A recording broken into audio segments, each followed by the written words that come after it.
Friends, tricks for all students में आप सभी का स्वागत है। आज हम राजनीति सिद्धांत का एक इंपॉर्टेंट टॉपिक राजनीति सिद्धांत ही डिस्कस करने जा रहे हैं। इस वीडियो में हम मेनली 4 टॉपिक डिस्कस करेंगे कि राजनीति सिद्धांत क्या है और राजनीति सिद्धांत की आवश्यकता क्यों है और इसके कितने प्रकार हैं और उन प्रकारों के बारे में अध्ययन करेंगे और इसका हम एक रिकैप भी देखेंगे। तो प्लीज़ इस वीडियो को पूरा देखें।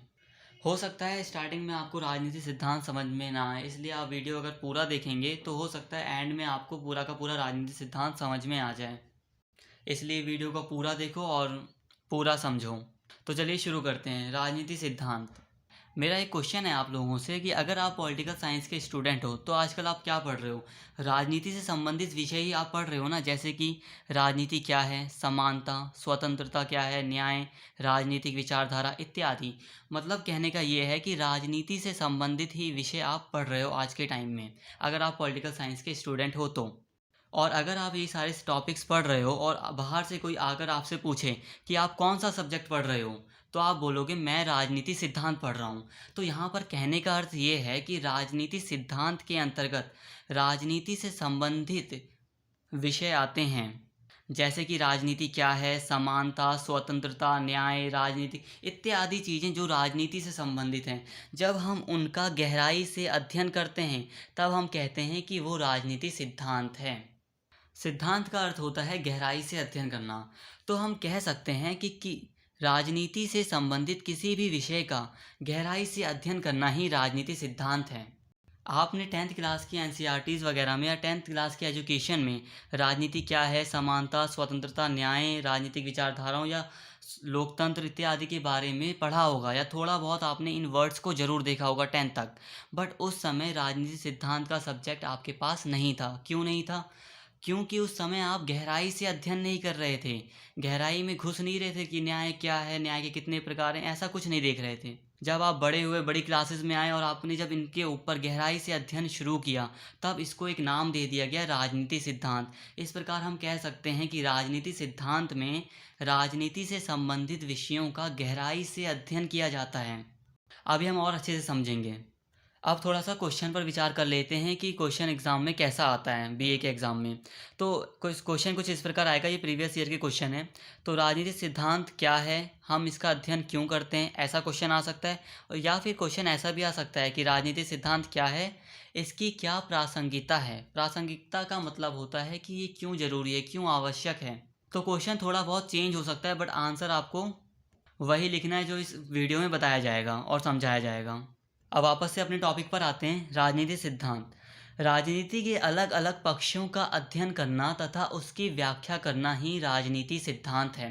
कहने का मतलब यह है सबसे पहले कि राजनीति के अलग अलग पक्षों का गहराई से अध्ययन करना, अध्ययन करने के बाद अब उसकी व्याख्या करना राजनीति सिद्धांत है। मतलब राजनीति सिद्धांत में अध्ययन होता है और उसके बाद व्याख्या भी की जाती है। राजनीति सिद्धांत का अभिप्राय राजनीति और उससे संबंधित समस्याओं का विभिन्न तथ्यों के आधार पर व्याख्या प्रस्तुत करने से है। कहने का मतलब वही है कि पहले अच्छे से अध्ययन करो, अच्छे से समस्याओं को समझो और फिर उसके बाद उसको अच्छे से एक्सप्लेन करो। तो राजनीति सिद्धांत में यही होता है कि राजनीति के किसी टॉपिक को उठाया जाता है, उस पर बहस होती है, बहुत सारी चीज़ें होती हैं और उसकी फिर व्याख्या की जाती है। तो चलिए एक एग्जाम्पल से समझते हैं। चलो राजनीति सिद्धांत की पूरी प्रक्रिया समझते हैं। तो मैंने जैसा कि अभी आपको डेफिनेशन में बताया कि पहले एक राजनीति से संबंधित एक विषय चूज़ कर लो और उसकी फिर व्याख्या करो, तो वैसे ही करने जा रहे हैं।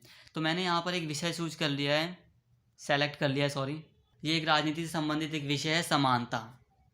अब हमें क्या करना है कि मुझे और जितने भी दार्शनिक हैं उन्हें इस समानता का अर्थ निकालना है, क्योंकि राजनीति सिद्धांत का काम ही यही है कि भाई आपको व्याख्या करनी है।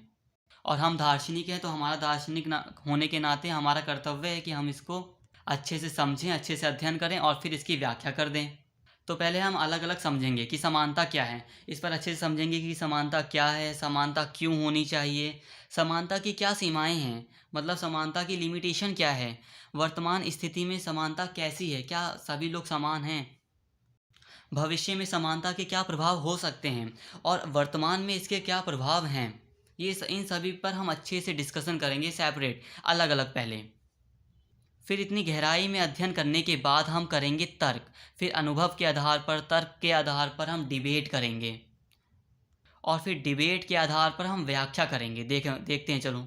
तो समानता को समझने के बाद हम सभी दार्शनिक क्या करेंगे, तर्क करना शुरू करेंगे। कुछ दार्शनिक कहेंगे कि समानता ऐसी होनी चाहिए जिससे कि सभी व्यक्ति समान हो जाएं, सभी के पास रोटी कपड़ा मकान हो। कुछ दार्शनिक कहेंगे कि अगर ऐसा हो गया तो जो प्राचीन समय से अभिजात वर्ग चला आ रहा है उसको काफ़ी नुकसान हो सकता है। कुछ दार्शनिक कहेंगे कि समानता सीमित होनी चाहिए और कुछ दार्शनिक कहेंगे कि समानता सीमित क्यों होनी चाहिए। तो इस प्रकार तर्क वितर्क होगा, आर्ग्यूमेंट होगा, डिबेट होगी और इसमें कई अनुभवों का भी प्रयोग किया जाएगा। जैसे कि अनुभव का मतलब होता है एक्सपीरियंस। जैसे कि इंडिया के 70 सालों में हमने एक्सपीरियंस कर लिया है कि इतनी समानता देने के बाद भी अमीरी और गरीबी में बहुत अंतर है। अमीर और अमीर होता जा रहा है, गरीब और गरीब होता जा रहा है। तो हम एग्जाम्पल्स का भी प्रयोग करेंगे जो हमने अपनी आँखों से देखा है, अपने कानों से सुना है, महसूस किया है, जो हम डेली लाइफ में देख रहे हैं, उन अनुभव का भी प्रयोग करेंगे, तर्क वितर्क करेंगे।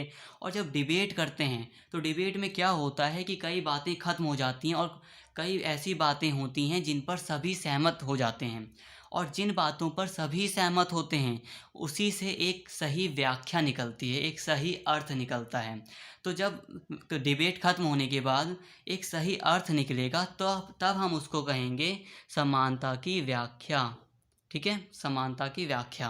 तो इस प्रकार हमने देखा राजनीति सिद्धांत में अच्छे से अध्ययन किया पहले हमने इसका और फिर इसकी व्याख्या मिल गई हमें। तो अध्ययन के बाद हमें इसकी राजनीति सिद्धांत में व्याख्या मिलती है। तो राजनीति सिद्धांत का काम ही यही है कि एक टॉपिक का अच्छे से अध्ययन करना राजनीति से संबंधित और उसकी व्याख्या करना। अब ये 3 कार्य करता है। पहले वर्णन करता है कि मान लो समानता है क्या, उसका अच्छे से वर्णन करेगा। फिर समालोचना भी करेगा, उसकी अच्छाइयाँ क्या हैं, बुराइयाँ क्या हैं और पुनर्निर्माण भी करेगा। पुनर्निर्माण का यहाँ पर अर्थ है कि जो समानता का अर्थ राजनीतिक सिद्धांत ने हमें आज दिया है, हो सकता है ना कि आज से 70 सालों बाद या 20 सालों बाद उसका जो अर्थ है उसके कोई मायने ना रह जाएं, मतलब उसमें परिवर्तन की आवश्यकता हो। तो क्या होगा, फिर से ऐसे दार्शनिक विचारों के आधार पर समानता को बीच में रखा जाएगा, उस पर डिबेट वगैरह होगी, फिर उसकी अलग अर्थों में व्याख्या की जाएगी जैसी उस समय ज़रूरत होगी। घबराइए मत, आपको धीरे धीरे समझ में आ जाएगा, बस वीडियो में बने रहना। तो यहाँ पर मैं दोबारा से यही कहूँगा कि राजनीतिक से संबंधित विषयों का गहराई से अध्ययन करना ही राजनीतिक सिद्धांत कहलाता है। आपके सब्जेक्ट का नाम ही राजनीतिक सिद्धांत है और उसमें आप राजनीति से संबंधित विषयों का गहराई से अध्ययन कर रहे हो। थोड़े बहुत जो डाउट्स हैं वो आगे भी क्लियर हो जाएंगे, जैसा कि राजनीतिक सिद्धांत की आवश्यकता क्यों है। इसे समझेंगे तो हो सकता है थोड़ा बहुत और समझ में आ जाए। तो राजनीति सिद्धांत पारिभाषिक शब्दावली का अर्थ निर्धारण और संकल्पनाओं का स्पष्टीकरण करने में मदद करता है। जैसे कि कई शब्द आते हैं जैसे स्वतंत्रता, समानता, लोकतंत्र, सत्ता, न्याय, राष्ट्रीयता इत्यादि शब्द आते रहते हैं राजनीति में। अब उनका जो सही अर्थ है वो हमें राजनीति सिद्धांत से मिलता है, क्योंकि राजनीति सिद्धांत में हम गहराई से अध्ययन करते हैं और उसमें हमें व्याख्या मिलती है। जैसे स्वतंत्रता क्या है, उसका क्या अर्थ है, जो सही अर्थ होता है वो हमें राजनीतिक सिद्धांत ही देता है। एक सही अर्थ अगर आपको चाहिए तो राजनीतिक सिद्धांत की हमें आवश्यकता होती है। अब हम नेक्स्ट बात करते हैं कि दूसरी आवश्यकता हमें राजनीतिक सिद्धांत की इसलिए है परस्पर सम्मान और सहिष्णुता को प्रोत्साहन। जो राजनीतिक सिद्धांत है वो परस्पर सम्मान और सहिष्णुता को प्रोत्साहन देता है, क्योंकि सभी दार्शनिक एक साथ मिलकर इसका अध्ययन कर रहे हैं, इसकी व्याख्या करने का प्रयास करते हैं, तो एक दूसरे में सबका सहयोग बढ़ता है। जितनी भी विचारधाराओं के लोग हैं उनका एक दूसरे के साथ सहयोग बढ़ता है और जितनी भी गलत चीज़ें होती हैं, गलत अर्थ होते हैं, उनको दूर कर देते हैं आपस में मिलकर वो और सही अर्थ को बढ़ावा देते हैं, जिससे हमें राजनीति संबंधित विषयों का सही अर्थ मिलता है। जो राजनीतिक सिद्धांत है वो ऐतिहासिक क्रांतियों का प्रेरणा स्रोत होता है। अब जैसे कि समानता, बंधुत्व, स्वतंत्रता इत्यादि की जो व्याख्या है वो राजनीतिक सिद्धांत करता है। जब उसने अपनी व्याख्या दे दी तो क्या होता है कि लोग उसकी व्याख्याओं पर ध्यान देते हैं, उसकी व्याख्याओं को समझने का प्रयत्न करते हैं और उन्हें लगता है कि जो ये शासन व्यवस्था है वो हमारे लिए अच्छी नहीं है। हमें राजनीतिक सिद्धांत कोई नई चीज़ बता रहा है और उस पर चलते हुए हमें क्रांति कर अपने लिए कुछ दूसरी सरकार बनानी चाहिए। तो इतिहास में जितनी भी क्रांति हुई है या कई सारी क्रांतियाँ हुई हैं जो राजनीति सिद्धांत से प्रभावित थी। जैसे कि इंग्लैंड की जो क्रांति थी वो उदारवाद की धारणा से प्रभावित थी ना, कि उदारवाद में स्वतंत्रता जो भी है इत्यादि की स्वतंत्रता मिलनी चाहिए। राजनीति सिद्धांत एक ऐसा मंच प्रदान करता है जहाँ पर कई बुद्धिजीवी आते हैं और उच्च कोटि का बौद्धिक प्रयास करते हैं। उच्च कोटि का बौद्धिक प्रयास से ये फ़ायदा होता है कि जो मानव का जो समाज है उसके अध्ययन में सहायता मिलती है, और जब हम उसके अध्ययन में सहायता मिलती है जब हमें, तो हम कई परिवर्तन करते हैं, कई उपलब्धि हासिल करते हैं उसकी सहायता से। राजनीति सिद्धांत से तर्क शक्ति का निर्माण होता है और उसका परीक्षण भी। जैसे कि जितने भी अतीत के पुराने सिद्धांत हैं उनकी सहायता से हम समझ सकते हैं कि पुराने विचारक किस प्रकार से तर्क करते थे। उन्हीं से तो हम सीखते हैं तर्क करना, कि हमें राजनीति में किस तरह से तर्क करना चाहिए, और उसका परीक्षण भी हम देखते हैं, अनुभव प्राप्त करते हैं एक तरह से। अब नेक्स्ट है, राजनीति सिद्धांत की सहायता से इतिहास की व्याख्या और सामाजिक पुनर्निर्माण में मदद मिलती है। कैसे? अब देखो, जो प्लेटो था, प्लेटो का जो राजनीति चिंतन है उससे हमें सहायता मिलती है कि ये समझने में कि उस समय का एथेंस या यूनानी नगर राज्य कैसा था।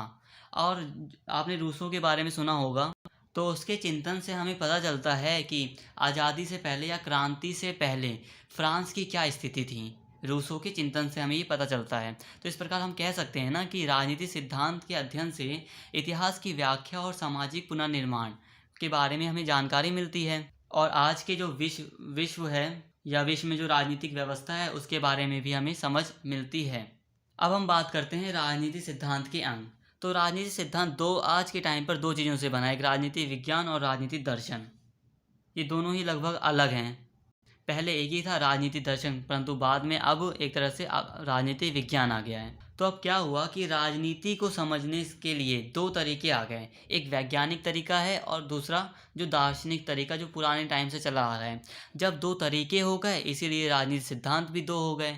दो तरह से अब राजनीति सिद्धांत को समझा जाता है। जो पुराना वाला तरीका है वो है राजनीति दर्शन। इसमें क्या किया जाता है, तथ्यों, मूल्यों, मानकों, आदर्शों पर बल दिया जाता है। इसमें तर्क के आधार पर राजनीति सिद्धांत की व्याख्या की जाती है, या राजनीति से संबंधित किसी टॉपिक की व्याख्या तर्क के आधार पर की जाती है। तर्क का मतलब कह सकते हैं डिबेट के आधार पर, आर्ग्यूमेंट्स के आधार पर इसमें व्याख्या दी जाती है।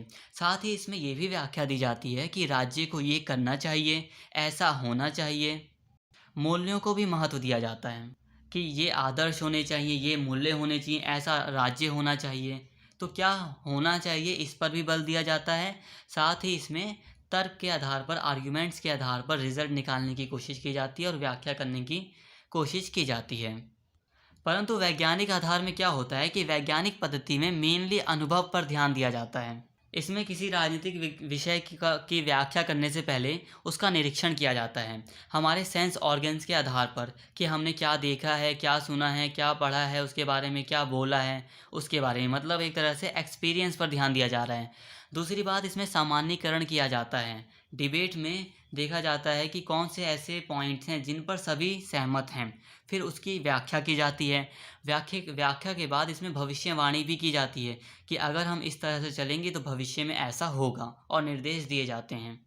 जैसा कि आप जानते हो, जैसे प्राकृतिक विज्ञान है, तो जो मौसम विज्ञान है वो क्या करता है, भविष्यवाणी कर देता है ना 2 दिन पहले कि इस दिन बारिश हो सकती है, इतने चांस हैं। तो ये राजनीति विज्ञान भी प्राकृतिक विज्ञान या अन्य विज्ञानों की तरह ही राजनीति को देखने का प्रयास करता है, परंतु ये थोड़ा डिफ़िकल्ट है क्योंकि प्राकृतिक चीज़ों में और जो सामाजिक चीज़ें हैं उसमें बहुत अंतर है, क्योंकि जो ह्यूमन है वो बहुत अलग है। उसके बारे में समझना बहुत ज़्यादा ही मुश्किल है, समाज के बारे में समझना बहुत मुश्किल है।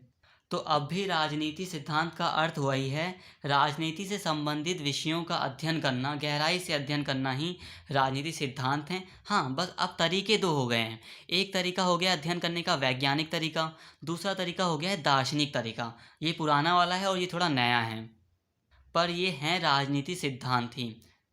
और अध्ययन करने के बाद राजनीति सिद्धांत व्याख्या प्रदान करता है, समाज को एक सही अर्थ देता है कि आखिर में उसका क्या अर्थ है, लोकतंत्र का क्या अर्थ है, स्वतंत्रता का क्या अर्थ है।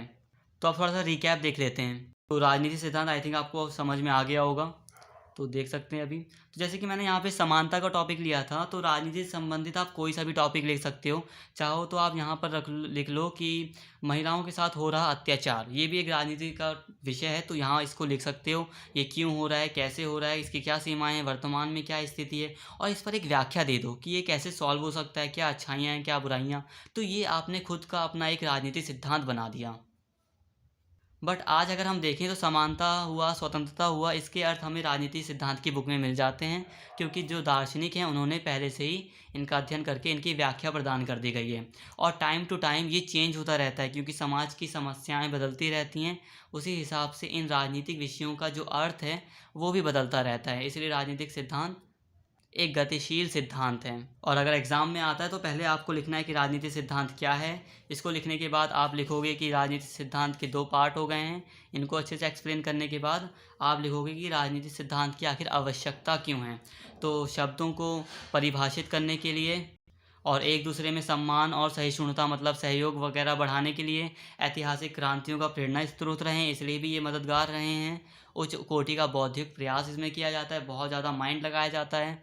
राजनीतिक तर्क का निर्माण होता है, लोगों की शक्ति बढ़ती है तर्क करने की, रीज़न पूछने की शक्ति बढ़ती है जो कि मानव के लिए मोस्ट इम्पॉर्टेंट है। और इतिहास की व्याख्या और सामाजिक पुनर्निर्माण में इनका बहुत बड़ा योगदान है।